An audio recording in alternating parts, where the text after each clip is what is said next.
धन्यवाद डाक्टर विजय पौडेललाई।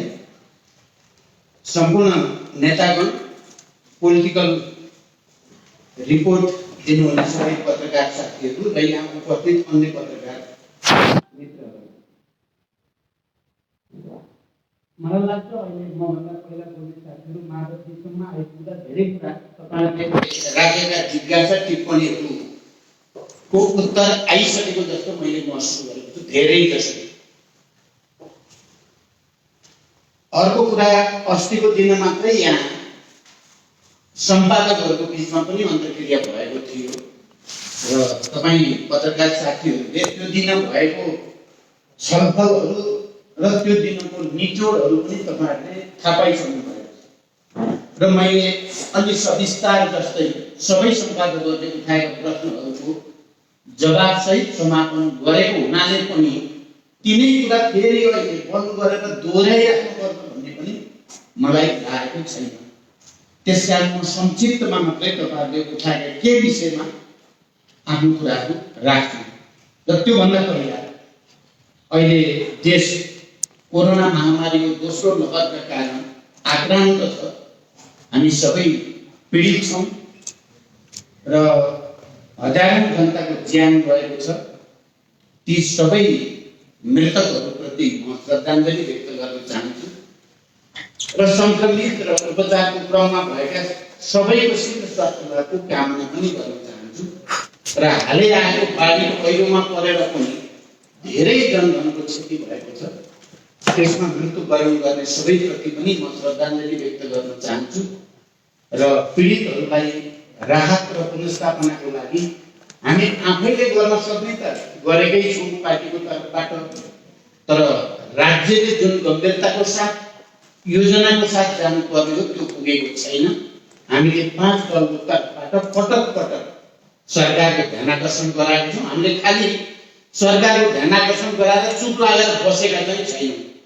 हामीले कोभिड नियन्त्रण, रोकथाम र उपचारको निम्ति पनि आफ्नो ठाउँबाट गर्न सक्ने हामीले गरेका छौँ। तपाईँहरूले देखिराख्नु भएको छ।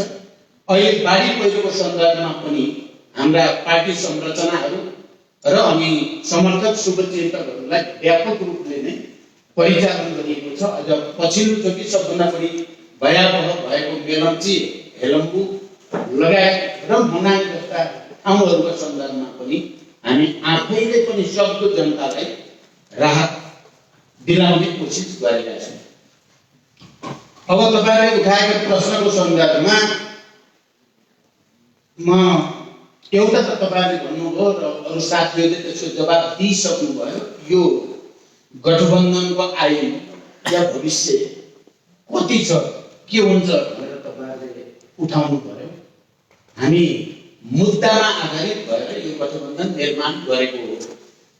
यो कुनै स्वार्थवश यहाँ के कुरा मतलब भने हिजो वाम गठबन्धन भएर निर्वाचन भएर परिणाम आइसकेपछि प्रधानमन्त्री अफर गर्दा मैले प्रधानमन्त्री भन्दा देशको राजनीतिक स्थायित्व र विकास र समृद्धि प्राथमिक छ भनेर अस्वीकार गरेको मान्छे तपाईँहरूले यो कुरा पक्कै पनि नोट गर्नुभएको हो। अहिले शेरबहादुरजीलाई हामी सबैले 5 दलकै तर्फबाट प्रधानमन्त्रीको रूपमा अगाडि सारेका छौँ र संसदको बहुमतको हस्ताक्षरसहित राष्ट्रपति कहाँ गयौँ र बहुमतको हस्ताक्षर र बहुमत सदस्यहरू नै भौतिक रूपले उपस्थित भएर अदालतमा निवेदन दिन गयौँ।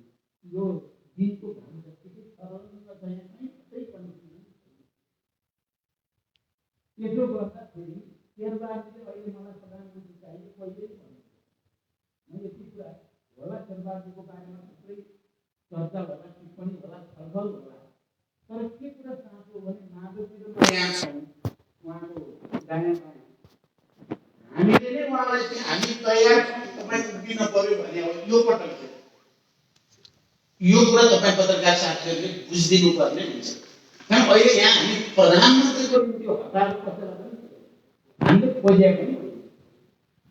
पहिलोचोटि संसद विघटन भएर हामी देशव्यापी यो असंवैधानिक भयो, अलोकतान्त्रिक भयो भनेर अभियानमा लाग्दा नै हामीले घोषणा गरेका थियौँ हामी प्रधानमन्त्रीको लागि होइन। यो मैले त पार्टी अध्यक्षको हैसियतले त्यति बेला नेकपाकै तर्फबाट भनेको थिएँ म प्रधानमन्त्रीको उम्मेदवार होइन, म छैन, म हुन्न भनेर भनेको थिएँ। त्यसकारण मैले केमा जोड दिन मात्रै खोजेको हो भने यो पटक हाम्रो लडाइँ प्रधानमन्त्रीको निम्ति होइन। पत्रकार साथीहरू, तपाईहरुले विभिन्न घटनाक्रम, विभिन्न चर्चा परिचर्चा सुनेर आशंका लाग्ने या प्रश्न जिज्ञासा बन्ने, आलोचना गर्न मन लाग्ने छ, त्यो तपाईहरुको आफ्नो ठाउँमा त्यो तपाईहरुको कर्तव्य पनि हो, धर्म पनि हो। तर यथार्थ के हो भने यो पटक हामी कोही पनि प्रधानमन्त्री हुन पाए, सरकार छिटो बनाउन पाए भन्नेबाट प्रेरित होइनौं। यति कुरा तपाईहरुले बुझिदिनुहोस् भन्ने हाम्रो विशेष आग्रह छ। यो पटक नेपाल लामो संघर्ष बलिदानपछि बल्ल बल्ल संविधान सभाबाट संघीय लोकतान्त्रिक गणतन्त्रको संविधान बन्यो। र अहिले त्यो संविधानमाथि बडो निर्मम किसिमको, बडो निरङ्कुश किसिमको प्रहार भइरहेको छ र यो देशलाई अराजकताको, संविधानहीनताको भुमरीमा हाल्ने दुष्प्रयास भइरहेको देखियो, छाङ्ग देखियो। त्यसबाट यो संविधानको रक्षा गर्नै पर्छ, नत्र बर्बाद हुन्छ यो देश, जनताको जीवन भविष्य बर्बाद हुन्छ भन्ने चिन्ताको साथ हामी लागिरहेका छौँ। 2-4 महिनादेखि हामी नेकपा भित्र त केटी प्रवृत्ति के रहेछ भन्ने बुझेपछि हामीले सङ्घर्ष त्यति बेलै सुरु गरेका थियौँ। यतापट्टि संसद विघटन गर्ने उपक्रम सुरु भएपछि संविधानको रक्षा गरिएन भने, संविधानका मूलभूत मान्यताहरूलाई हामीले डिफेन्स गर्न सकेनौँ भने देश नै अप्ठ्यारोमा जान्छ भन्ने चिन्ता। दोस्रो, अहिले जे जस्ता चलखेलहरूको स्थितिको तपाईहरुले प्रश्न गर्नुहुन्छ, तपाईहरुले सिधा उत्तर दिन पर्यो भन्नुभयो। तपाईहरुले बुझ्नु भएको छ, हामीलाई धेरै एक्सपोज अहिले नगराउनुस्। त्यो नेताहरूले धेरै एक्सपोज गराएर नि देशलाई फाइदा हुँदैन। हामी 5 प्रधानमन्त्रीले जो वक्तव्य दिएका छौँ बुझ्नेलाई इशारा काफी छ। त्यहाँ धेरै चिज छ त्यो भित्र, 2टा वाक्य भित्र। त्यसकारण राष्ट्रिय स्वाधीनताको, किनभने यो संविधानमा हामीले प्राप्त गरेको सबभन्दा ठुलो उपलब्धि भनेको के हो भने विगतका तमाम संविधानहरू राजा महाराजाहरूमा चारौं सत्ता अन्तर्निहित हुने, राजकीय सत्ता र चारौं सत्ता जनता चाहिँ रहिती हुने जो परम्परा थियो त्यसलाई तोडेर संविधान सभाबाट बनेको संविधानले पहिलो पटक सार्वभौम नेपाली जनताले आफ्ना प्रतिनिधि मार्फत यो संविधान निर्माण गरेर घोषणा गरेका छौँ भनेर पहिलोचोटि जनताले चालमा बनाएको संविधान हो यो। त्यही माथि प्रहार भएको हुनाले राष्ट्रिय स्वाधीनताको, नेपालको चारौं सत्ताको, नेपालको भौगोलिक अखण्डताको रक्षाको लागि पनि हामी चिन्तित भयौँ र हामीले एउटा गठबन्धन बनाउन जरुरी छ भन्ने। अहिले केपीजीले लोकतान्त्रिक मूल्य मान्यतामाथि यति निरङ्कुश प्रहार, यसको व्याख्यातिर अहिले अब लाग्नु परेन। सबै साथीहरूले भन्नुभयो, तपाईहरुले धेरै देखि नै राखेका छन्, बडो नग्न किसिमको प्रहार भइ नै राखेको हुनाले पनि लोकतान्त्रिक मूल्य मान्यता र सिद्धान्तको रक्षाको लागि पनि गठबन्धन आवश्यक भयो। गठबन्धन बनाइसकेपछि सरकार पनि फेरि आखिरका सरकारबाट नै कमी कमजोरी जे भएका छन् देशका अगाडि त्यसलाई सच्याउने प्रक्रिया पनि त्यहीबाट सुरु गर्नुपर्ने हुन्छ, संसदभित्रबाटै सुरु गर्नुपर्ने हुन्छ भनेर हामीले संसद पुनर्स्थापनाको कुरो या बहुमतद्वारा नयाँ सरकार गठनको कुरो गरेका हौँ। यहाँ हाम्रो कुनै स्वार्थ विशेषले कुर्सीको लोभ भएर भन्ने कुरा होइन। हामी कुर्सी बरु छोडेर देशको हितको पक्षमा लाग्न खोज्ने मान्छेहरू हौँ। यति बेला म तपाईहरुलाई एउटा कुरा स्मरण गराउन चाहन्छु। अघिल्लो निर्वाचनको बेलामा मैले एउटा कुरा सार्वजनिक समारोहमा पटक पटक जोड दिएर भनेको थिएँ, अब यो देशमा राजनीतिक स्थायित्व र विकास, जनताको लागि विकास र समृद्धिको नयाँ मोडेल दिन आवश्यक छ। र मैले यो परिवर्तनमा चाहे शान्ति सम्झौतामा होस्, चाहे संविधान सभामा होस्, चाहे निर्वाचन प्रक्रिया अगाडि बढाउने कुरामा होस्, एउटा महत्त्वपूर्ण भूमिका खेल्ने अवसर नेपाली जनताले र नेपाली इतिहासले मलाई दिएको नाताले पनि म बाँकी जीवन अब विकास र समृद्धि र राष्ट्रको समृद्धिको लागि लाग्नेछु भनेर भनेको थिएँ। तपाईहरुले सायद सम्झिनु भएको होला। तर दुर्भाग्य तपाईले एउटा कुरा हेर्नुभयो भने हामीले त्यतिबेला बनाएको घोषणापत्र जुन छ त्यो घोषणापत्रमा समाजवाद उन्मुख हाम्रो संविधानले परिकल्पना गरे अनुसारको अर्थतन्त्र, त्यस अनुसारको राजनीतिक पारदर्शिता, भ्रष्टाचारमाथि नियन्त्रण लगायत जनताका विभिन्न तह तबकालाई दिइने सुविधा, बेरोजगारीको अन्त्यदेखि सामाजिक न्याय सहितको समृद्धिको सबै फेरिस्त सहितको घोषणापत्र हामीले तयार पारेका छौँ। हामीलाई आशा थियो त्यो गठबन्धनबाट त्यसरी नै काम होला। तर केपी ओली प्रधानमन्त्री भएपछिको पहिलो बजेट चाहिँ ठिक हामीले बनाएको घोषणापत्रको विपरीत आयो।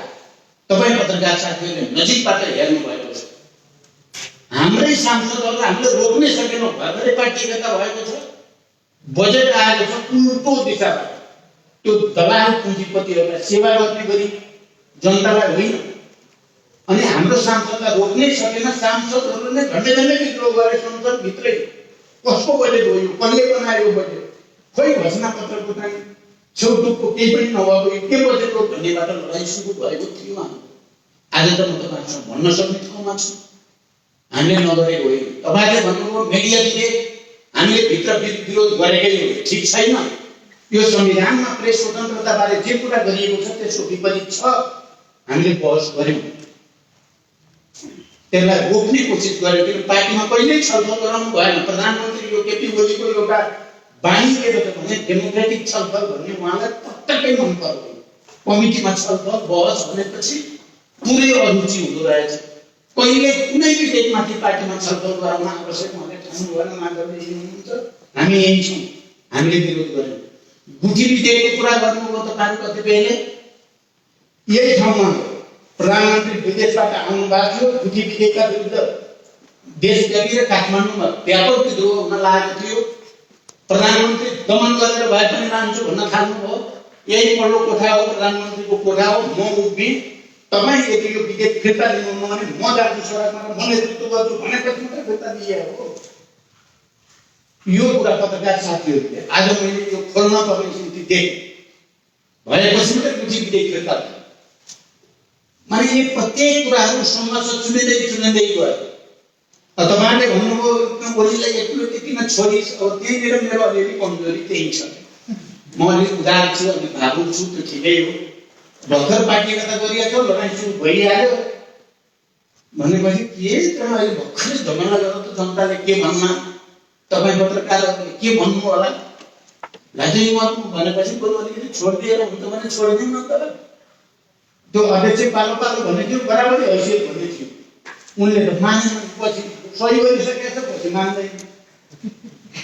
मानेन भनेर विद्रोह गरिहाल्नु, पार्टी एकता गरिसक्यो। अब गरेको छ सबै सही चाहिँ फेरि राम्रो गरिएको छ। त्यो पार्टी एकता गल्ती गरियो भने मलाई अहिले पनि लाग्छ। राजनीतिक प्रतिवेदन, विधान, अध्यक्ष पालो पालो, प्रधानमन्त्री पालो पालो, बराबरी अवधि सब सही गरेका छन् केपीले। तपाईँले भन्नुभयो भने अहिले पनि धोका दिइसकेको केपी ओलीलाई फेरि विश्वास गरेको। अघिल्लोपट्टि त उनको अर्कै पार्टी थियो, मेरो अर्कै पार्टी थियो। यो पटक त एउटै पार्टी बनाइयो, एउटै सिद्धान्त बनाइयो, एउटै विधान बनाइयो, एउटै नीति बनाइयो, अनि पालो पालो अध्यक्ष पालो पालो प्रधानमन्त्रीमा सही गरियो। अब त यति गरी त होला नि भन्ठानियो। त्यो भन्ठान्नु मेरो गल्ती हो त? त्यो सही गरेर धोका दिनुको गल्ती हो त? अनि त्यसमा चाहिँ कता धोका मैले बल्ल खाइस् भन्न मिल्छ र? त्यो मिल्दैन। हेर्नुहोस्, अब घाइते लडाको, अब यो घाइते लडाको कुरो यति धेरै गरियो। यहाँ माइती घर मण्डलमा आएर घाइतेहरू बस्ने। अब हाम्रै पार्टीबाट मैले पठाएको गृहमन्त्री आएर लाठीचार्ज गर्ने, रुँदै मकहाँ पुग्ने। मैले दिने बालुवाटारमा प्रधानमन्त्रीलाई के हो यो भन्दाखेरि सकिँदैन, घाइते यो सबैको कुरा कहाँ पुर्याउन सकिन्छ भन्ने प्रधानमन्त्री। मैले पहिले हेरिनु खोजेर पहिले के गरेर उनीहरूलाई चाहिँ पहिला उपचार गर्नु पनि, पहिला राहत दिनु पर्यो। तर जब संसद विघटन भयो, पार्टी विभाजन भयो, अनि त्यही केपी ओली जसले कालीबहादुर खानलाई पक्रिन पर्यो भनिराख्थे, अपराधी भनिराख्थे, त्यही केपी ओली त खै कालीबहादुर खाँ खै प्रचण्डले हेरेको भन्ने अब के भन्ने यो त म भित्र त यति धेरै छ नि पत्रकार साथी यति धेरै कुनै दिन पुरै पोखौँला तपाईँहरूसँग अहिले म त्यतातिर बढी गइदिएँ गएको आँसु चुहाएर मान्छेलाई भ्रम दिने लाजै मर्दो छ हेर्नुहोस् यो त भन्यो भने जस्तो अहिले भर्खरैको कुरा भन्छु म अस्ति त्यहाँ हाम्रो पार्टीले गठबन्धन बन्यो हामी अलिकति व्यवस्थित रूपले अगाडि जान खोज्यौँ अनि अदालतले पनि थोरै सकारात्मक खालका चाहिँ निर्णयहरू गरेको देखेपछि उहाँले राति 12 बजे अपिल प्रकाशित गर्नुभयो तपाईँले थाहा पाउनुभयो माधव बेला प्रकार त्यहाँ त आलोचना त मलाई गरेछन् उनले त किन प्रचण्डले अदालतले त पार्टी विभाजन गरेको थिएन 15 दिनपछि अरू नाम ल्याउने भने थियो मैले प्रचण्डलाई मिलेर जाउँ भने प्रचण्डले अरुचि देखाएको हुनाले यो स्थिति भयो भनेर लेखेर त त्यो अपिलमा अब दिउँसै रात पार्ने अब यो भन्दा नाङ्गो झुटहरू केही हुनै सक्दैन मैले तुरुन्तै यो झुट षड्यन्त्रमूलक र भ्रामक कुरा हो म यसको भर्सना गर्छु भने तुरुन्तै मैले चाहिँ गरेँ खण्डन त्यसपछि केपीले त्यसको खण्डन गर्न पनि जरुरी देख्नु भएन अहिले त अदालतमा दिएको चाहिँ उहाँको जवाफमा पनि त्यही कुराहरू थिए जबकि त्यो बिचमा उहाँले मलाई फोन गरे 2 महिनासम्म उहाँको कुनै फोन छैन कुनै सम्पर्क छैन संसद पुनर्स्थापना र पार्टी विभाजन भएपछि भने यति झुट बोल्न सक्ने प्रधानमन्त्री हुने अब यो त नेपालको लागि त विडम्बना भयो तपाईँ हामी सबैको लागि लाजै मर्दोको भएको छ यो त अहिले त्यसो गर्दा मैले अब फेरि भन्नुपर्ने भयो यो झुट बेइमानीको पराकाष्ठा हो यो अहिले अदालतमा अब औपचारिक प्रवेश गरायो हिजो तपाईँले सायद इन्टरभ्यू सुन्नुभयो होला मैले धादिङमा गएर विशेष सूचना प्राप्त गरेको अब भोलि मन्त्री जान्छन् भनेको उता भोलिपल्ट त भइहाल्यो सेटिङ तपाईँलाई थाहा छ मैले संसद विघटन भएपछि गलत सेटिङ भएको कुरा केटीकै मान्छेले भनेका छन् तपाईँले मेरो 3टा भाषण सायद सुन्नुभयो होला काठमाडौँका ठुल्ठुला सभाहरूमा मैले सेटिङ भएको छ सब ठिक हुन्छ भनेर केपीका मान्छेले भनिरहेका छन् मात्रै भनेको थिएँ मैले अदालत सेटिङमा छ भनेको थिइनँ यदि सेटिङ भनेका छन् केपीका मान्छेहरूले तल जिल्ला गाउँमा यदि त्यो सेटिङ हो भने त्यो सेटिङलाई जनताले भत्काउँछ जनताले आफ्नै सेटिङ बनाउँछ भनेको थिएँ नभन्दै त्यस्तै भयो अहिले पनि म कुनै सेटिङको पक्षमा होइन संविधान ऐन कानुन विधिविधान अनुसार शासन चल्नुपर्छ भन्ने पक्षको हो मैले यति भने कि संविधानको मर्म र भावना ऐन कानुनको व्यवस्था अनुसार केपी पहिले नै काम चलाउ भइसकेका हुन् नेपालको इतिहासमा काम चलाउले मन परि ठुलो मन्त्री प्रधानमन्त्री जस्तो गरी मन्त्रीमण्डलको गठन पुनर्गठन संवैधानिक नियुक्तिहरू गर्ने प्रचलन नै छैन मलाई विश्वास छ मैले बुझेसम्म अदालतले यी मन्त्रीलाई अवैध भन्छ भनेको थिएन संविधानको हवाला दिँदै ऐन कानुन र विधिविधान अनुसार नमिलेको हुनाले भनेको थिएँ अब मैले चाहिँ अलिकति भन्यो भने के भयो मेरो मुखै म पात्र नै नेपालमा इतिहासमा त्यस्तो भएर हो कि के हो मैले नबोलेको पनि बोल्यो भनेर प्रचार गरिन्छ मैले पढ भन्यो भने ज्ञान भन्यो भनेर भनिन्छ अब त्यहाँबाट त चाहिँ अब त्यति विकास बिस्तारै पहिला भने अहिले त त्यति आफैले प्रचण्ड रहेको छ भने त्यसो भने लामो व्याख्या गरे त्यति होइन मैले संविधान अनुसार अदालतले सबै गर्छ भने त हो त अहिले नै भन्दैछु म तपाईँको अलिक भन्छु कि संसद पुनर्स्थापना हुनुपर्छ प्रधानमन्त्री शेरबहादुर देउवाले नै हुनुपर्छ यो 3 शासनको हस्ताक्षर राष्ट्रपतिले 146 को हस्ताक्षर सर्वोच्चमा अनि प्रधानमन्त्री चाहिँ हुनुपर्दैन शेरबहादुरले त्यो 76-5 को राम्रो गरेर राजनीति गर्ने हो वास्तवमा उहाँले राम्रो दुई अनुसार भनेकोलाई भ्रम दिन खोजेका छन् दुई अनुसार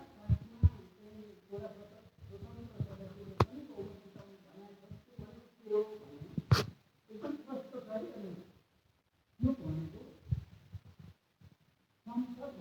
बाहिरकोले ल्याएर हुन्न है भन्ने बुझ्नु पर्छ। संसदले हुनु पर्यो, राजनीतिक दलको सदस्य र सांसदै हुनु पर्यो। संसद हुन पाइँदैन पो भने हो त। र सांसदको विशेषाधिकारको रूपमा राखेको हो त्यो। राष्ट्र पर्यो भने संसद विघटन हुनुभन्दा सबै सांसदहरू मिलेर बहुमत देखाउन सक्छन् भने विशेषाधिकार हुन नलाग्ने भने हो। यो हामी संविधान बनाउने मान्छेहरू कति छलफल गरेर त्यसलाई पारित गरेर ल्याएको छ। अहिले फेरि चाहिँ निर्दलीय भन्ने केपी बहुदलीय लोकतन्त्रवादी प्रधानमन्त्री बनाउनु पोषण हुँदा देख्नु भएको छ। पोषण उहाँको मोर्चामा हामी त यस्ता छौँ यही मोर्चा हाम्रो उहाँको नाम नलिने विषमको किनभने मेरो तपाईँ देखिराख्नु छैन कुन कुन राजावादी छन्, कुन कुन केटीवादी छन्, कुन कुन कहाँबाट चल्ने मान्छे ल्याएर बरु। त्यसकारण यो निर्दलीयताको कुरा भयो। संसदको विशेषाधिकार संसदको रक्षाको लागि त्यो विसङ्गति र विकृतिहरूलाई पुनरावृत्ति हुन नदिनको लागि भनिएको हो। त्यो कुरा क्लियर होस्। र म भन्छु अदालतले अहिले पनि संविधान अनुसार नै निर्णय गर्छ भन्ने हाम्रो विश्वास छ, गर्नै पर्छ पनि। केपीले अहिले धम्क्याउन थालेका छन्, अदालतले थर्काउन थालेका छन्। कहिले महाधिवक्ताबाट थर्काउन लगाउने, कहिले आफै अहिले त आफै मलाई त देखाएर मैले सेटिङ गरेँ, मेरो सेटिङमा नेपाल चलेको भए त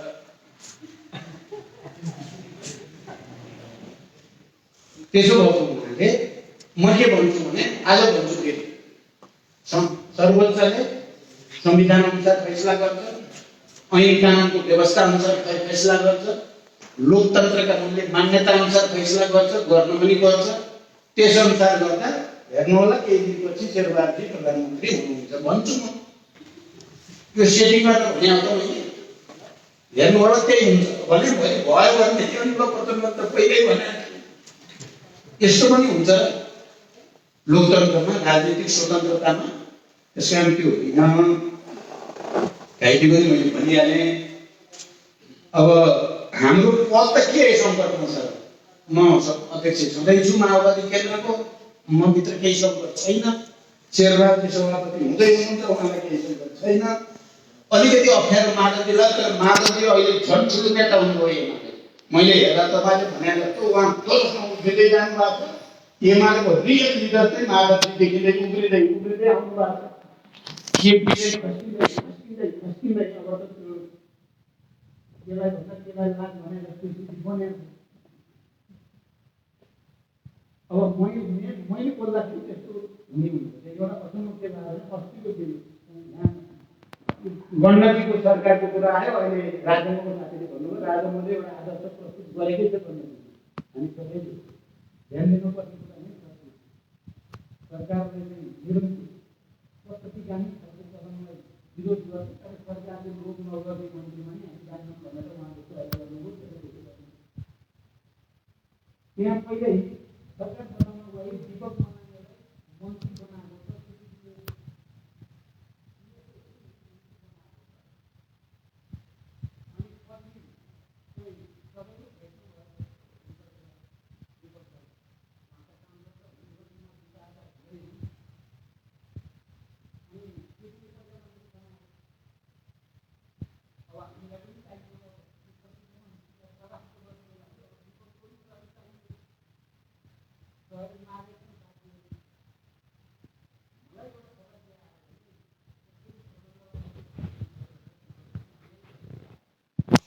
अनि मैले भेटेर उहाँ मान्नुहुन्छ भने त म त तयारै हुन्छु नि भेट्न। त के भयो भने मैले अनि सरकार बनेको भोलिपल्टै उहाँ आउनुभयो कुमारटार। केपीले मन्त्री बनाउँदा कुनै ठुलो चर्चा नै भएन। तपाईँहरूले पनि धेरै देख्न आवश्यक खानु भएन, बनाएर अब के केपी भनेकै त्यही हो। त केपीले त धेरै किन भन्नु, तपाईँले भन्नुहुन्छ नीति गरेर किन परेन कति बोलिराख्नु। अब यो सबै सिद्धाउनु आफ्नो उनले हामी सबै बचाउनतिर लगाएका छौँ। अब पार्टमा कति भन्ने भने केपी भने त यो नआउने काम गर्ने मान्छेको नाम न हो भने जस्तो भयो। मलाई एकजनाले भने के यो प्रधानमन्त्री र राष्ट्रपति भन्ने पदै आएको त सुन्ने बित्तिकै चाहिँ कस्तो कस्तो एलर्जी हुन थाल्यो भने चाहिँ के मान्छेहरूले किन प्रधानमन्त्री राष्ट्रपति भन्दाखेरि नै केपी ओली र विद्यार्थीको आमा आउने यस्तै हो भने त भन्ने भयो भनेर के बुद्धिजीवीले मलाई बडो गम्भीरतापूर्वक बडो मार्मिक रूपले भने त्यस्तो भयो। मैले अस्ति यही भने राजाको जतिको पनि भएन भने मैले अलिकति व्यङ्ग्यात्मक भनेको राजा राम्रो भनेको होइन है। म अब जिन्दगी गणतन्त्रको निम्ति लड्ने होइन त्यो हुन सक्छ त्यो कल्पना गर्ने मान्छे त्यति पनि सोच्न पनि कस्तो सोच्ने त्यो हुन्छ नि मान्छेले त मान्छेको चाहिँ मूल्याङ्कन गरेर इतिहास हुन्छ घटनाक्रम हुन्छ समग्रता भन्ने हुन्छ। मैले त व्यङ्ग गरेको जाति जति भयो राष्ट्रपतिको रबर स्ट्याम्प भन्न पो खोजे हो। सर्वोच्च अदालतले हिजो शाही शासन राजाकै ज्ञानेन्द्रकै शासन हुँदा पनि शाही आयोग खारेज गरिदिएको होइन अदालतले। अहिले केपी ओली हुइज केपी ओली राष्ट्रपतिको बारेमा अदालतमा गर्न पाइँदैन भन्न मिल्छ। राजाको बारेमा चुनौती दिएर आयोग भङ्ग गरेर लोकतन्त्रलाई साथ दिने अदालतलाई अहिले राष्ट्रपतिको बारेमा पो बोल्न पाइन्छ। के हो केपी ओली लोकतन्त्रवाद हो यो भने यो हद भयो। यो हद भयो भन्नलाई मैले राजाभन्दा पनि हुन खोज्ने भनेर पो भने हो त। अब राष्ट्रपति खालि राजाले पनि भने हो त।